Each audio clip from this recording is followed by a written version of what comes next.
Welcome to the Career Change Diaries with me, Alice Stapleton. And today we are speaking to David Horrich. Previously, he was the founder and CEO of 100% Studios, which is a group of 3 fashion e-commerce photography studios in London.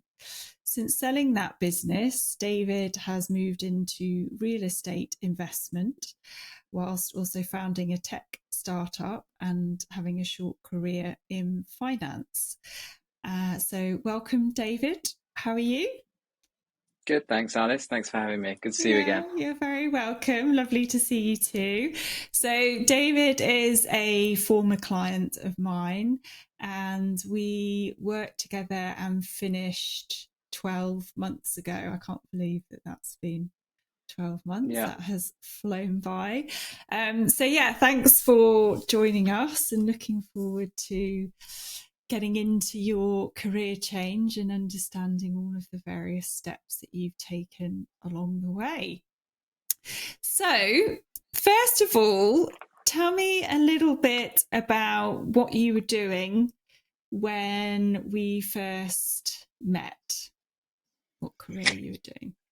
so when we first met, I was still running the studio that I'd had for about 10, 11 years, or the studios that I'd had for about 10 or 11 years at that time.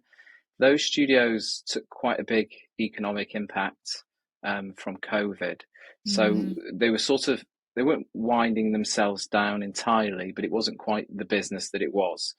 I myself had decided that it wasn't really something I wanted to pursue anymore. I'd kind of reached a point that I was content with that business. We were quite a bit further back from where that was, and I didn't really have the inclination to grow it back to where it was. I didn't have the motivation anymore. I didn't really have the interest. So I was trying to work out a way of separating myself from that business. I was also doing a tech startup at the time, which I'd been running with a friend of mine for about 18 months around color in online imagery and trying to perfect that. That was interesting. And I was unsure whether I wanted to continue with that. And then I also had other ideas that I was thinking about doing as well.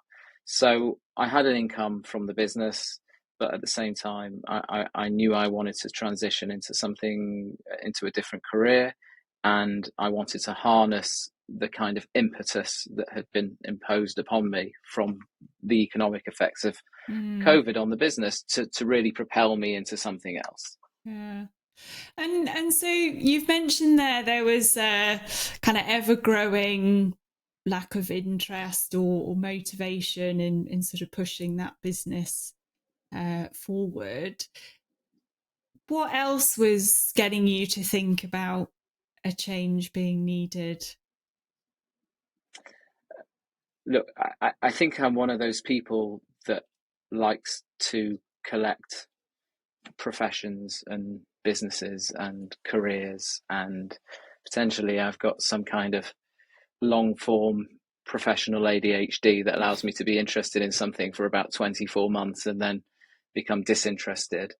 And actually, being an entrepreneur and having your own business is a great platform to do that, because you can be the operator, and then you can be the manager of the operators, and then you can be, the manager of the managers, and then you can think, okay, well, I'm going to scale this up.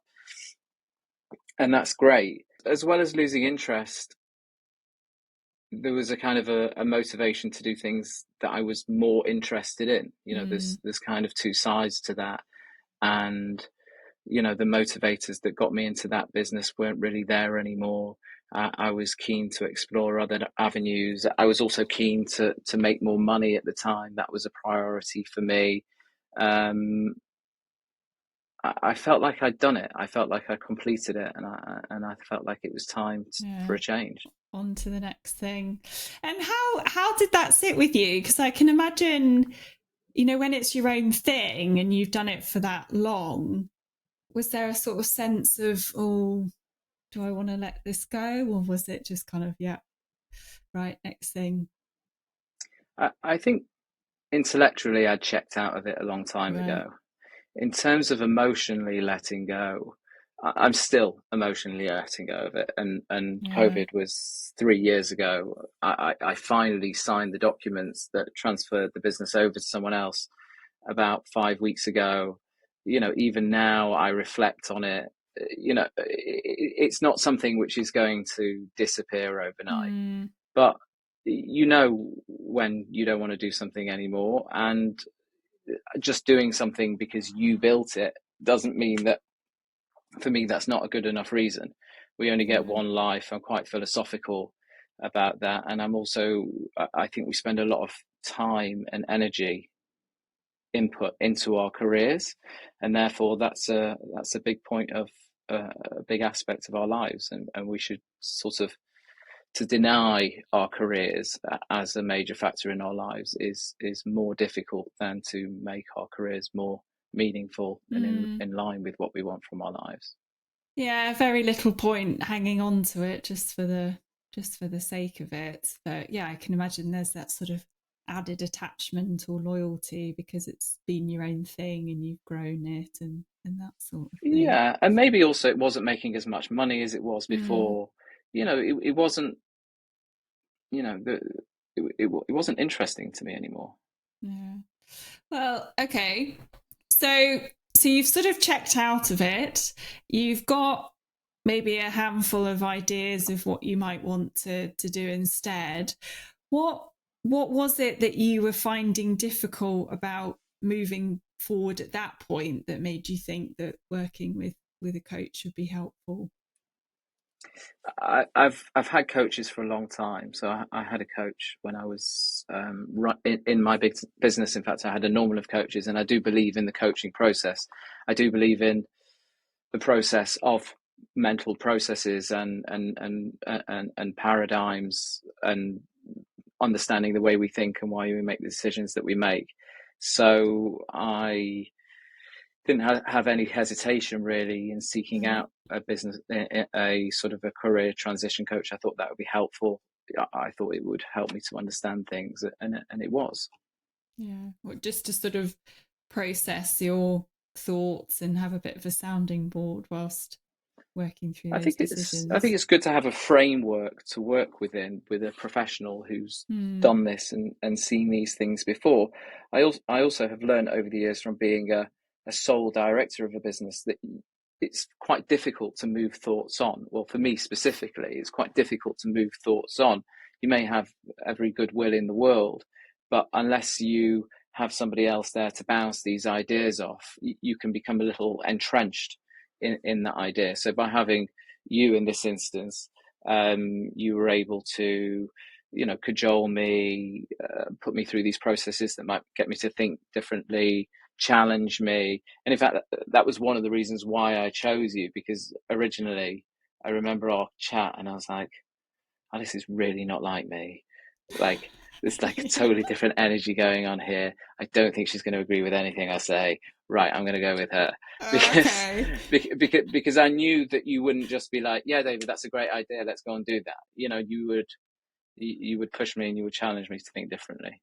Oh, that's quite interesting. I've not heard you say that before. That's No, I haven't said interesting. that before. Yeah, I well, only and I say nice think things to you. yeah, well, and that is the point of coaching. It is to sort of not take everything at face value, and yeah, as you say, challenge the thinking process a little bit. So so you've got these ideas. What was it that really helped you start to decide which direction that you wanted to go in then?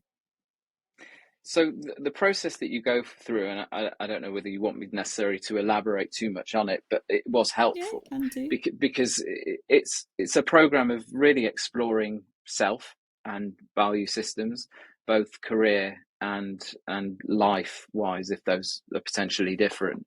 And over those 12 weeks, you develop a kind of a visual graphic of those that you can kind of take away and go for a coffee and look at, reflect upon, and think about, and then come back to.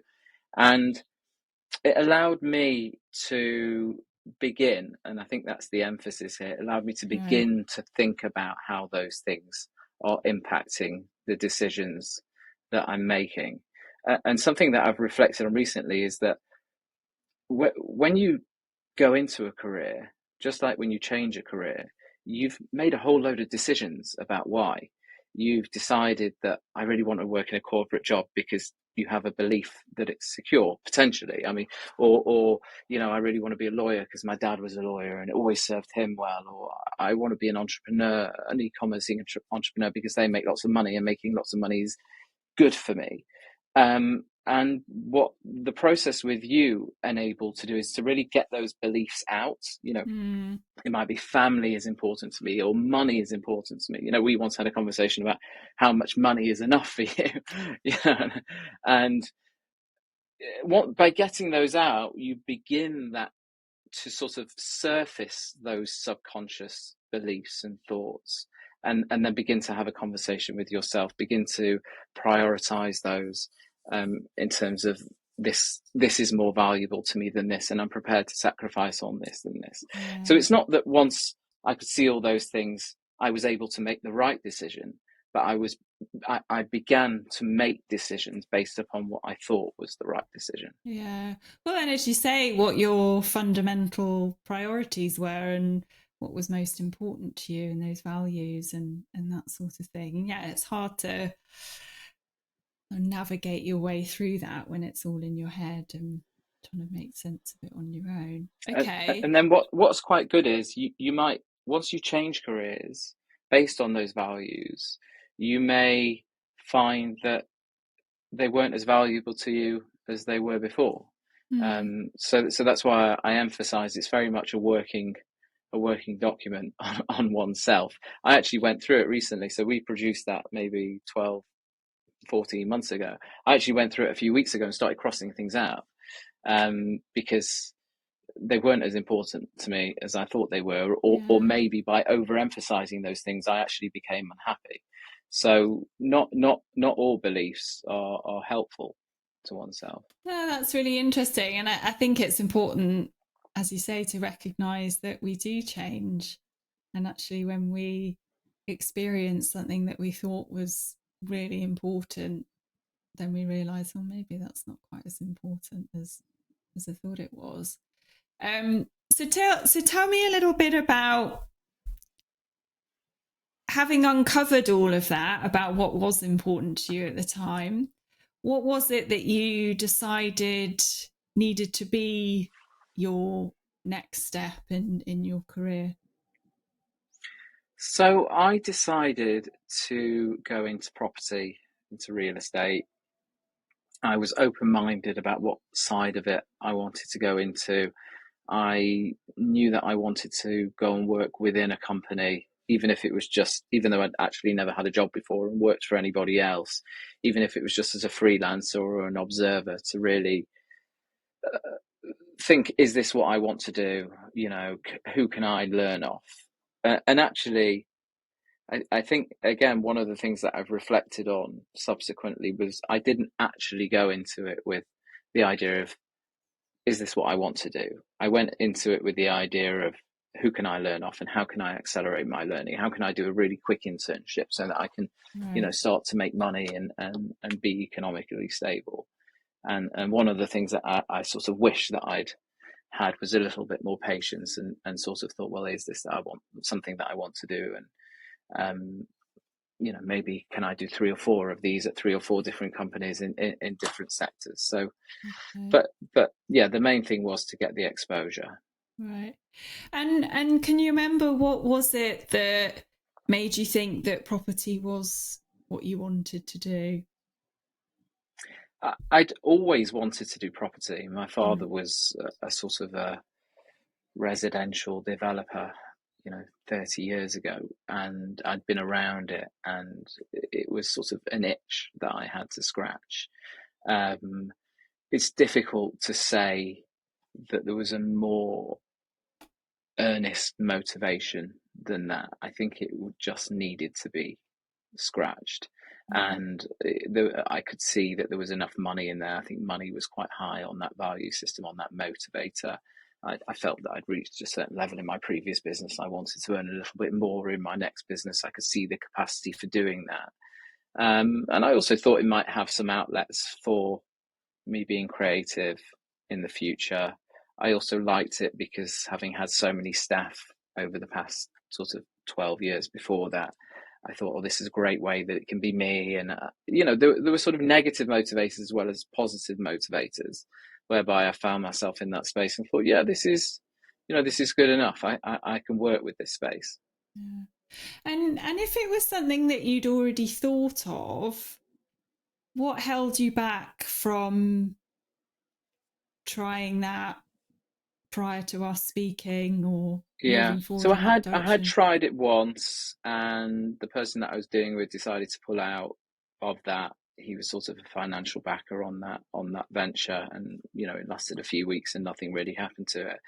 I think I was sort of a, a, a sort of a captive of the relative success of my business, and I think it's important to note when you do run a business, if it's reasonably successful and it is making you enough money, you can't really just wake up the next day and go, "Oh, I'll go and get a different job." It's you can't start interviewing to go and run another business. You're really a kind of a captive of your business. If your business doesn't fail or you're not able to sell your business, then what else can you do? It's quite difficult to replicate the remuneration that you would get from running your own business in another job. Often people think you're unemployable if you've run your own business. So yeah, running my own business. So there were lots of sort of concerns, a few kind of doubts about how it would work if you left your own business and that sort of thing by the sounds of it. Yeah, I was happy. I was happy to leave my old business behind. Yeah, yeah. And so, okay, with property then, talk me through. So you've mentioned a couple of things already that attracted you to it. What else made you think, yeah, this seems like a good path forward?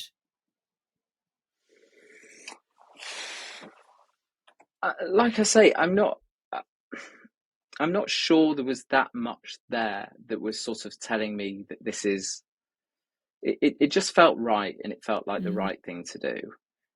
Like I say, my values at the time were actually there was other things other than money. There was the money. There was not having to manage employees. There was also the time based nature, maybe being more localized, maybe having more time for my family, retaining the autonomy that I was used to from running a business. So it kind of ticked functional boxes, Mm. should we say, as Yeah, opposed to emotional boxes. yeah. And then it sounds like your next step then was a sort of right, well, I'll give this a go, see what it's all about, and go So from I there. started meeting people. That was the key. I started meeting people. I guess you might call it networking, although it didn't really feel like networking. You go and meet people, have a coffee, you go on LinkedIn, you see your network who works in real estate that oh, this guy from school or this guy from here or my neighbor down there, or I go and meet those people and I suppose listen to them, try and understand what it is they're saying about the sectors that they're in, see if they might give you some exposure, whether that be an internship or just sitting there or shadowing them for the day. Mm. These are all useful techniques to understand whether you can actually connect the idea that I want to do this with this ticks my boxes for a new career. Yeah. And who was it that you spoke to that then enabled you to put something concrete in place Yeah. as your next step? Was that someone you already knew or? Yeah, someone who I knew who was sort of of, he's sort of a friend of my wife's, I think. And he'd always kind of said, "Oh, we'd love to have you on our business because you're great at sort of all these business process." I was very good at running a business. Real Mm. estate people are often very good at doing deals, but not particularly focused around the mechanics of running a business and scaling up. Not all of them, but a lot of them are kind of one man band or smaller companies. And even then, the deal is key there. So he sort of said, "Why don't you come in? We can learn from you. We can learn about your models of scaling businesses, and you can learn from us about doing deals and what's sort of the mechanics of real estate." And I said, fine, okay, well, let's do that. Thank you very much. And Sure. he had an office in the city. A week later, he said, oh, it's not quite so simple as that. We have another partner who works in finance, the finance side of real estate, and he wants to meet you. So I met with him the next week, same place, also for a coffee. And he said, oh, actually, there's potential for you to earn. I'm looking to kind of delegate more responsibility here. You can kind of come in as a freelancer and whatever. And I thought, oh, this is great. Now I can sit there and learn and earn. Okay. So that was the dynamic, and I sort of bit their arm off. Interesting. So originally it was just a sort of non-paid opportunity, just to sort of exchange skill sets and see what was going on. But then it became a paid opportunity through the finance side of it. Right. Exactly, Okay. and again, on reflection, I think that's where I went wrong, because it it I my nature is to find something to do and then go and try and do it really well, and I don't tend to stop and ask too many questions because I'm quite good at just doing stuff. And in this instance, I was like, oh, that's great. Yeah, I can be there and I can earn money and I can learn. Whereas once you're sort of once there's money involved and there's a title Being involved and paid. there's a mandate and there's a description of what you're supposed to do, suddenly I went in there and I was trying to do other parts of the real estate, and then there was another part and saying, no, no, no, you stick to the finance. And Right. Okay. because I kind of boxed myself off in terms of this is what I am and this is what I'm doing, and suddenly it was no longer a venture in learning and exposure, and education, but actually a venture in commercial success. Mm. And I've subsequently moved away from that space in real estate, um, having gone into it quite deeply. And I don't feel like I've lost that time specifically, but certainly I'm now doing some of the more inquisitive exploration rather than, whereas then it was just kind of jumping straight in with 2 feet. Right. Well, interestingly, it opened you up to that area to see whether it was of interest. And sounds like you discovered it was not, and now pivoting forward. So you're boxed off into finance. You decide, yeah, you know what, not for me. So what Well, I happens thought it was then? for me. I did think it was for me. And then I got another job. And then I got offered a proper job, which was my first ever paid salaried position. And yeah, that was the one that was very much not for me. So, there's layers of learning. You know, in my instance, it was going from self-employed or entrepreneurial business owner to being employed. That's one level of learning. The other one Hmm. is you're learning the industry and the ins and outs of the industry. The other one is you're learning the cultures of the industry. There's so many learnings happening at the same time, that it's difficult. So then talk me through like your thought process at that point then, if you start to realize this bit of it is not for me. How did you then navigate what your next step was going to be, and what was that? So I'm kind of in the middle of. I left my job in finance about 4 weeks ago in the Mm-hmm. finance side of real estate. I'd been at that firm for 5 months and the other one for I think about 9 months. And I left this one. I was quite unhappy with the culture of the business, and for me, it was overwhelmingly obvious that it wasn't right for me. And I just followed my instincts, and my wife said, "You don't have to do this." I was very determined to make it work. Like I said, even when I was unhappy, I was still like, Mm. "I can make it work. I'll just push through, and then I'll be happy." And I think it was only because I got the support of my wife, who kind of said, "You don't have to do this," that then I was like, "Oh, don't I? Are you sure?" And that was Oh, almost a release that allowed me to go, "Okay, maybe I don't have to do this." right. Tell me a bit more about that. Why did you feel like you had to keep going even though you weren't enjoying it? I think there's a way of thinking that every human's guilty of, Mm. which is it will be better, or when I have £1 million, I'll be happy, or when we live in the road 5 roads down the road from us, which I think is close to the school and more leafy, I'll be happy, or when I retire, I'll be happy. Whatever it is, we have, and I think it was the same. It can be the same in a job. Right. It can be the same when you're changing jobs, but it can be the same within the job. And I think it was like, oh well, once I get to a certain level of knowledge, or I'll then leave there, and then I'll be happy. So it was that was keeping me in there. And then I guess sometimes potentially in my case, I was also trying to keep other people happy. There's a really strong dynamic involved in changing your career, um, which involves the reflection of other people and the way they relate to you.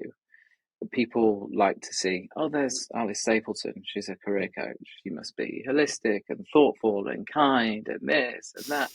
And then Alice Stapleton says, oh, I've moved into finance. And people are like, what? That's not, I mean, these people don't know you, but they know what they know about you, and they've categorized you and they've filed you in their mind, and they've created beliefs around you.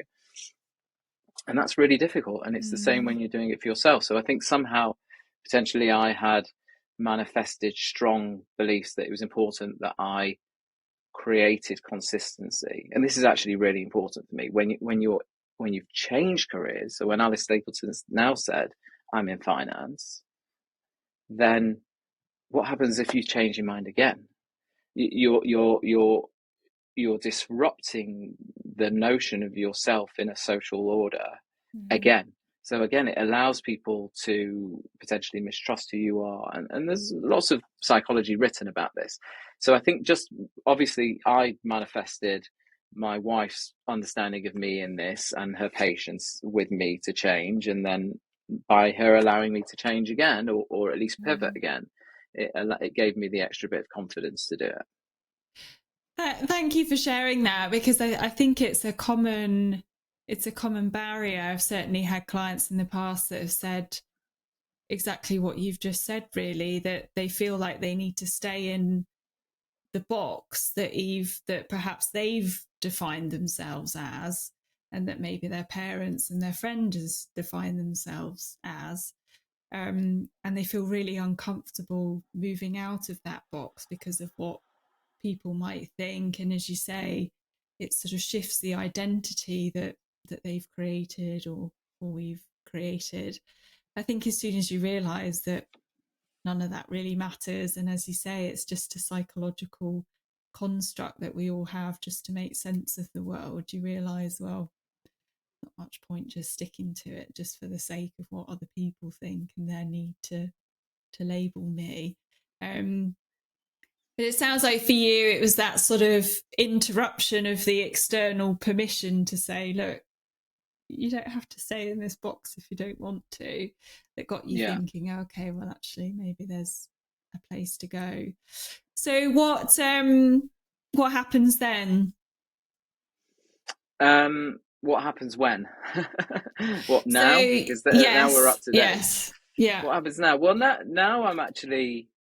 So it's interesting you speak about those psychological constructs, because social pressure to perform in a certain role is one, but there's so many social constructs that we've created ourselves that got us into our initial jobs, that, like I said earlier, that Mm-hmm. are now functioning within these new career changes, and they're changing all the time. So I've sort of taken about 4 or 5 weeks off to actually reflect on those.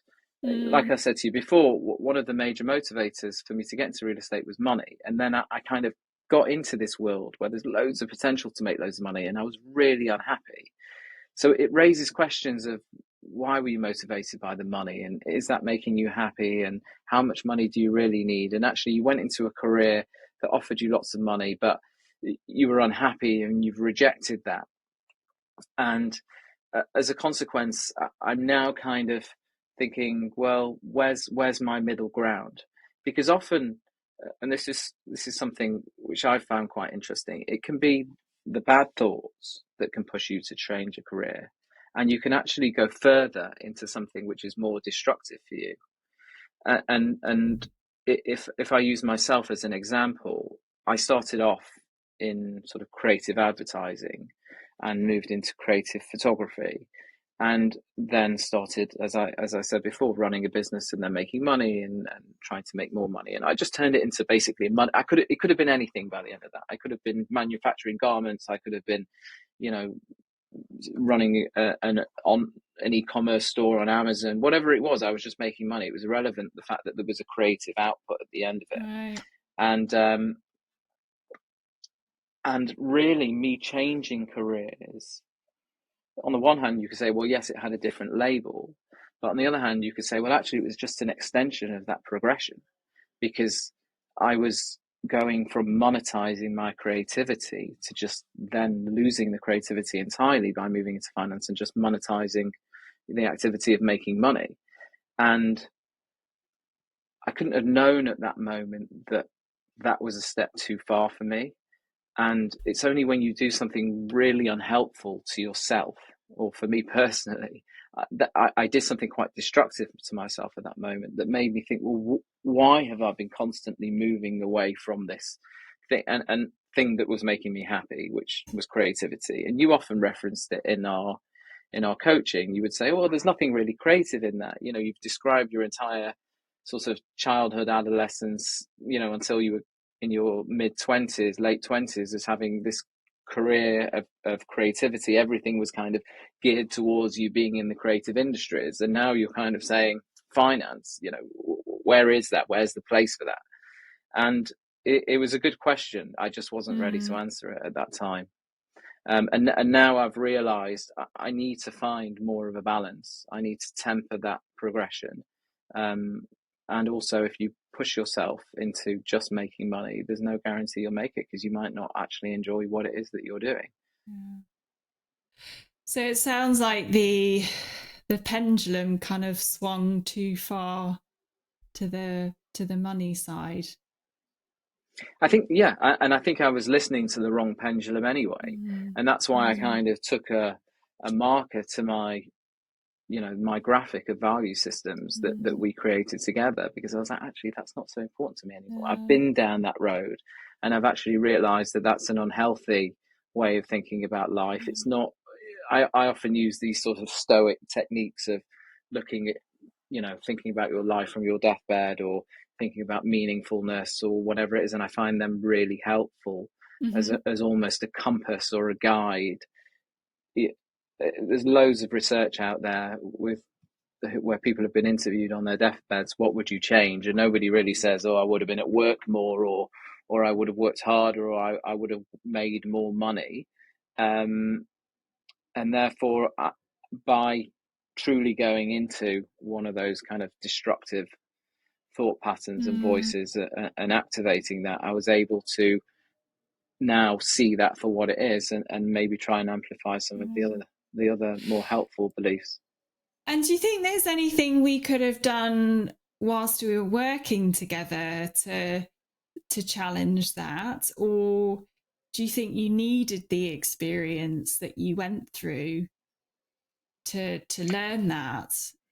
Yeah, I think I needed the experience. I mean, I'm a quite headstrong guy, and if I want to do something, I'll go and do it, and I'll make it happen. And you know, there's no better replacement for experience. You that's how you learn the best lessons, and you learn them to the fullest. And now what I'm doing, I'm actually really excited about. My next venture, I'm really excited about. I'm excited about the person who I'm doing it with. It feels like a balanced approach. It feels like I'm bringing in some of the more kind of ethical elements of myself and my value system. And look, it may not be. It's another pivot. Like it's a pivot. And say what is it? So I'm going. I want to move into real estate development, so residential developments, and I'm working with my old creative partner who I was at the advertising agency Sarches with, and he's subsequently become a very high-end creative carpenter. So we're going to kind of take our creative approach to what used to be making imagery to making houses. Now, Look, I have the rigor of finance behind it, and the understanding of the real estate industry from being in it the last 18 months. So I've kind of got that bit boxed off. But now it's like, how can we be true to ourselves and still make a kind of economically sound model? And there's no guarantees that it will work. And I guess that's the difference. I'm taking a risk. I'm amalgamating two things that I'm good at. I'm working with somebody who's important to me and has been important to me for 25 years, and and that feels like a better starting point. It's not even the starting point; it's probably a middle point, but it feels in terms of my value compass more in line. Right. And do you think you would have got to that point having not experienced the finance roles, or was there something, has there been something even within that journey that has led you to this next Finance chapter? role was really important, and I'm glad that I did it. Yeah. It taught me a lot, and I couldn't have the confidence to do what I'm going to do now without it. No. So, from Yeah. a skill base and also connections, and it's great. But I also couldn't have done it without all the negative side of the things that came from finance, because I'm probably going to sacrifice a certain amount of income by going to do this with him, and also it's not necessarily easy to work with him because we don't work in the same town, and so the sacrifices that I'm making, and I don't think I would have not only been able to do it because I wouldn't have the skills, but I wouldn't have been able to do it because I wouldn't have made the sacrifices, because I wouldn't have seen how important it was for me to work with somebody that I like Mm, and do something that I like doing. yeah. So I think it's an important pivot. Yeah. But I mean, it is funny how people's career transitions materialize. I think we like the idea of, right, I'm going to go from here to my next step, and then that next step's going to be it for the next however many years. And there's something really attractive about that clarity and that cleanness. But for some clients, it's similar to you, perhaps, that they take an area of interest and then they sort of have to step into that pool and then go from there. But that can feel a bit uneasy as an approach It's for very people. uneasy. It's very uneasy. I can one of the only things I can compare it to is having children, which is you have this preconceived notion of having, what a child is going to be, and obviously often that is. I mean, certainly for me, it was, oh, it'd be great. There's walks in the park, there's playing football with your son, there's doing this with your And daughter, it's absolute carnage. and it's absolute carnage. And I, I, I don't want to discourage people from changing careers, but for me, I think there is an element of carnage, because you are kind of saying, okay, it depends how long down the line you are. But for me, I guess I'd worked in the industry for 15 or more years. So in many respects, you're kind of trashing all of that and then going into something else, and thinking you're rebirthing yourself in many respects. Mm, Society and ourselves, like I said before, do put a lot of emphasis on your identity through what you do as a career, and psychologically, for me, that was really difficult on so many levels. The way people relate to me, like we've discussed before, the way I relate to myself. Suddenly I'm so much more junior. Before I was a boss, now I'm an employee. Before I had all mm, this knowledge, now I know nothing. Potentially I was top of my game before, but probably I'll never be top of my game in this, because I'm already 15 years behind everybody else that started. These are difficult mental challenges to work our way through, and that's before you even get around to, do I actually like doing it? yeah. And then So, if you don't like doing it, everybody's going to see that you don't like doing it, so, as we yeah. discussed. So there's Well, and lots of challenges. yeah. And I always say to people, it's okay to change your mind. I don't know why we have this fear of changing our mind. Why, we sort of have a fear of saying, yeah, I'm thinking about doing this type of career, because, yeah, God forbid if they ask you that question next week, it's a different idea, which doesn't really make much logical sense. It's okay Yeah, to change your mind. It's okay yeah, to have a career and it not be what you expected. In the same yeah, way, parenthood is just never what you expect. It is messy. Everything's messy. Humans are messy. yeah. We're not black and white. We're just, yeah, it's all in the grey. It's very messy. It is very grey, and it does feel very grey. What a mentality that I found that has helped, and I haven't sort of read this, but I've thought to especially at the moment where I'm not actually working, I've said to myself every year until I was 23 or 24 when I left university, I had a 12-week summer break, and that Mm-hmm. seemed perfectly normal then. Perfectly normal to go away, reset, recharge, rethink about things, and you get into the working world. How can you have a 10-week, 4-week, 3-week? Do you know what I mean? It's almost unheard of and looked down upon, even by ourselves. So I keep putting myself into this more adolescent mindset, which is, you were doing art, history, and biology before, and that was okay. You weren't just a biologist, and you had these breaks where you could reflect and come back and change your subjects, and it's only once the fear, really, I think there's two fears that hold us into that. One is money. Can we exist without the money for that long? And two, will society accept me in this new guise, and will that be difficult? But if we can work out ways of navigating those, then we can be free within the process. Yeah. Beautifully said. Beautifully said. So financially, how have you managed those various transitions and going from having your income from your Yeah. business, and how might you navigate this period? Yeah. So financially, I was quite lucky because I had the business bringing in an income until about April this year. Mm-hmm. So I tried to overlap the two. Um, I didn't just kind of close the business and then go into a new career. I had nearly 18 months in a career, or maybe 13, 14 months in the career when I closed the business down. So that helped. My wife earns, so that helps. And, now that I don't have an income and I don't have a business, it does focus the mind somewhat. Um, but we'll be okay. But I do have to start generating income again Mm-hmm. soon. But I do kind of back myself to do that. And in fact, again, my wife was quite instrumental in the process. She said to me when I quit this job, she said, if you have something else lined up for the week that you finish the job, I'll be really annoyed with you.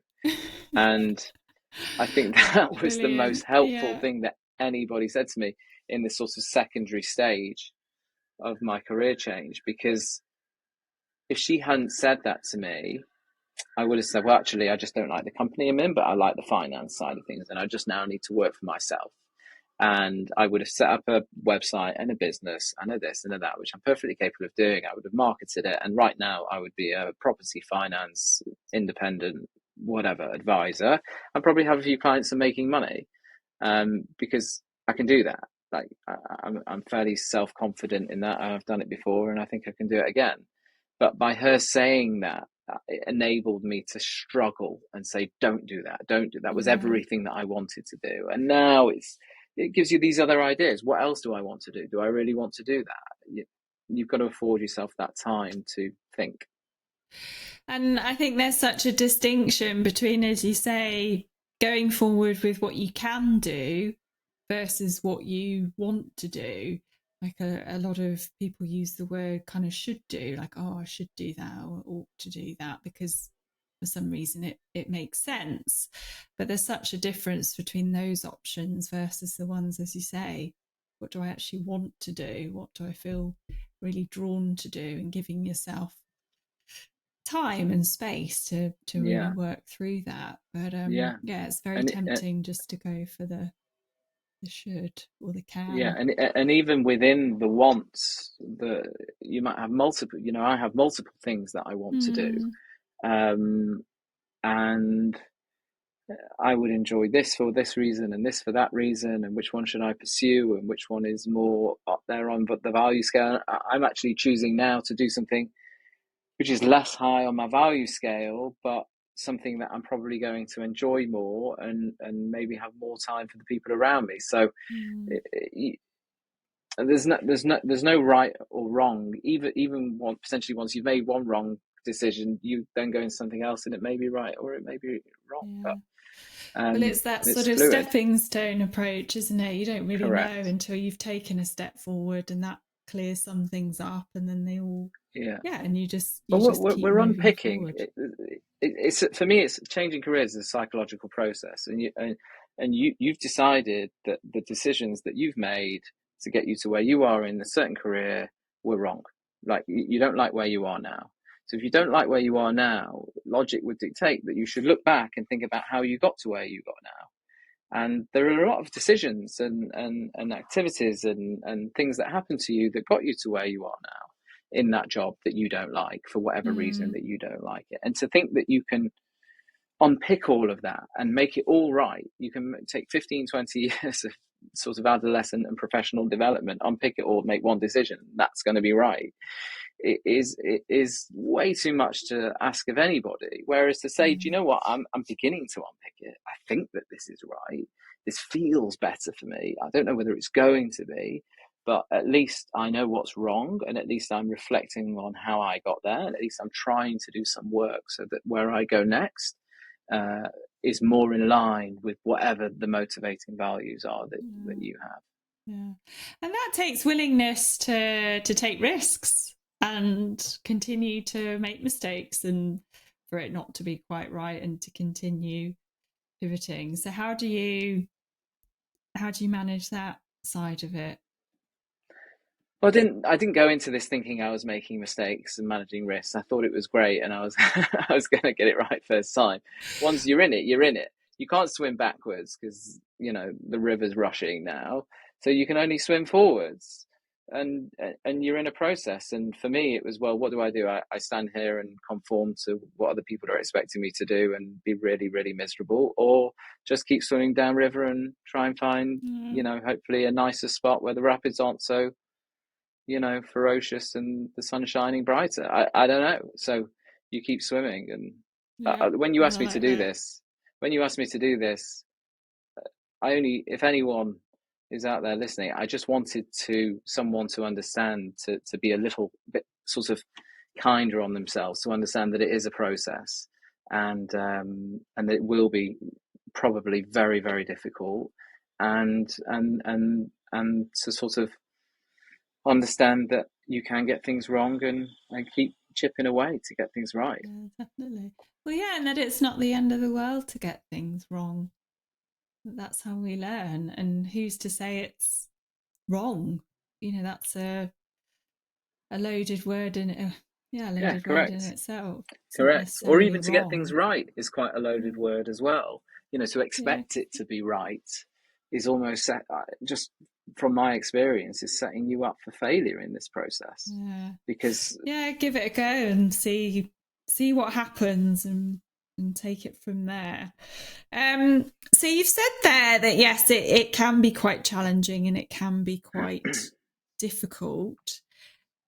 Has it been worth it for you so far? I think it's probably been one of the most important things I've ever done, Wow. if not the most important thing that I've ever done, because for me, it's forced me to unpick all this kind of psychological decision making motivators Mm. that I've had before. So I haven't quite found this panacea of profession yet, nor do I actually expect to find one either. But Yeah. I think that anyone considering a career change, they have two choices. If they enjoyed their job, they wouldn't be considering the career change. So they either stay in a job that they don't enjoy, or they go and see what else is out there. And I'm pleased that I went to see what else was out there, because the other is just governed by fear. This is governed by adventure, Oh, I and like I'd rather that. choose I adventure like over that. fear. I like that. It's a good phrase, definitely.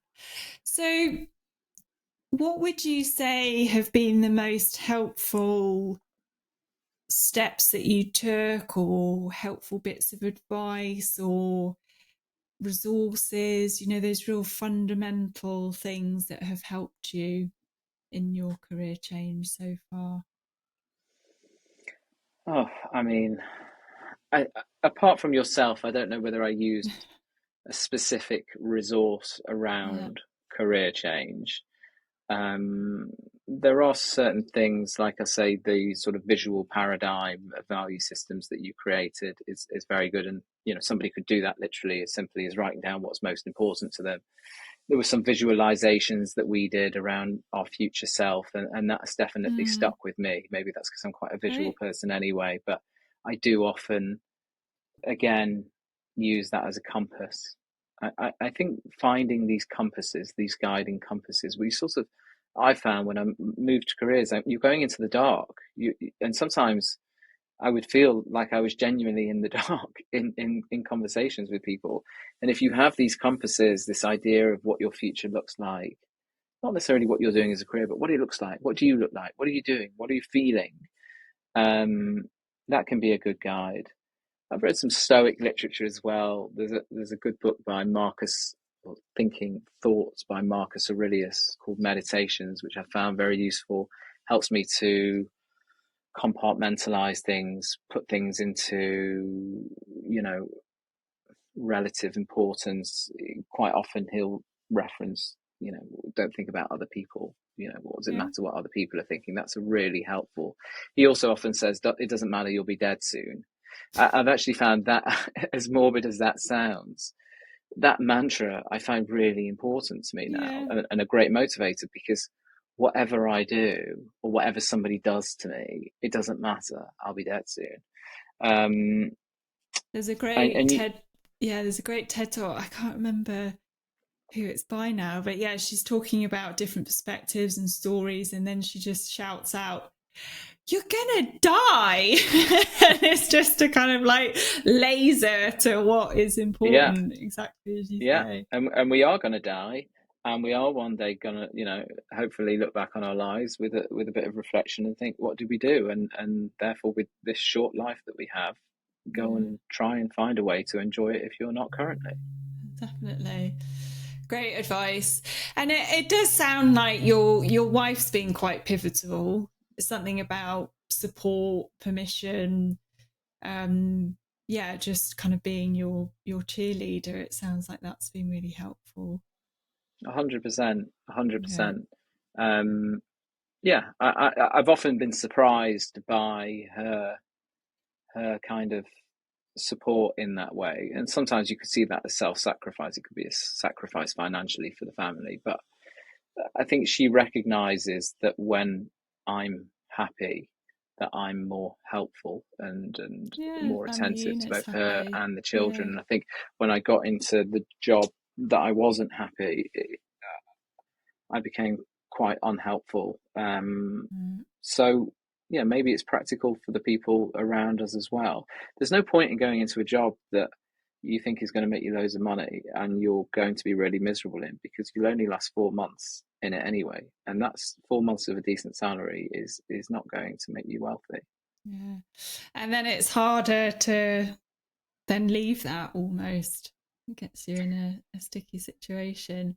Yeah, And maybe and if you also, increase, yeah, expenditure accordingly, then yeah. yeah, yeah, yeah.